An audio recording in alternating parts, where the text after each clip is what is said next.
Ricardo Montalban. Oh, Jay. Hey.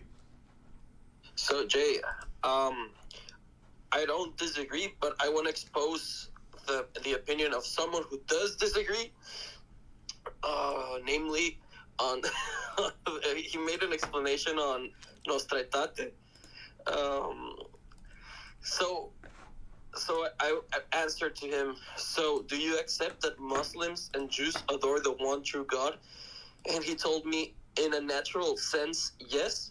The natural aim of their worship is the God of Abraham. In a supernatural sense, no, as they do not profess the Trinitarian God, and God doesn't accept false worship. So Vatican II is entirely correct here. And Yeah, that's playing word games, because this says that they have the faith as Abraham had it. So Abraham's faith was not a natural theology faith in a generic Unitarian God. Oh, okay. So I guess that refutes it. And then he says, a natural worship is non-salvific. Only God can determine the disposition of a person's heart through in relation to the grace he has given in them. But I mean, yeah, it kind of sounds just like words to justify Vatican II. That's basically it. Well, I mean, natural theology is the basis for why they think this, but the problem is that it posits then a lowest common denominator faith and belief in God, which, if it's not salvific, then why does it Nostra Aetate say that Hindus love God? Mm-hmm. How do you love God without divine grace? Mm-hmm. And love is grace. In the end, it's an energy of God, right? So, well, for them, it's a created accident in the soul. But you don't get. I'm serious. But you don't get that in. It says, Hindus seek freedom from the anguish of our human condition through ascetic practices and meditation, or a flight to God with love and trust. Okay, yeah. Mm-hmm. See, so the point is that even Hinduism, which is insane levels of idolatry, is included in the same filial fiduciary love relationship that supposedly the Muslims have. Mm-hmm. Okay, yeah, makes sense.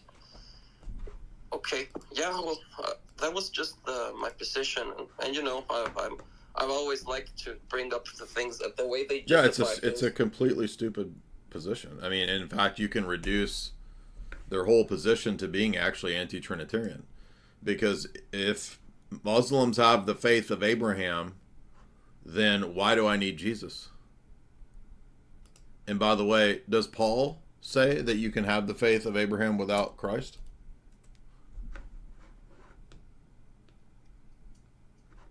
Of course not. The only seed of Abraham are those in Christ. You are all sons of God through Christ. There is neither Jew nor Greek, slave nor you're not.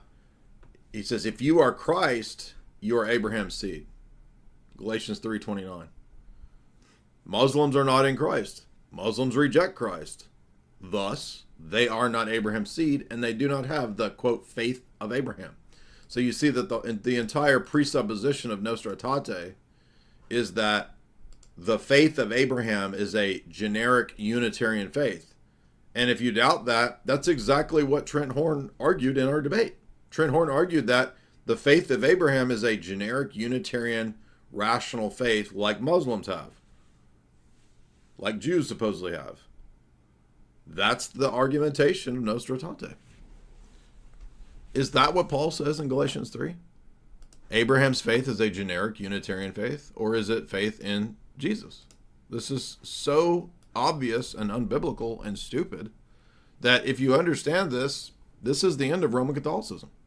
You can't toss out Vatican II. You don't get the right to reject it. You don't get to reinterpret it, because every post-Vatican II ecumenist action of the papacy, like the Abu Dhabi Multi-Faith Center, like the interfaith gatherings and prayer meetings, are premised on Vatican II.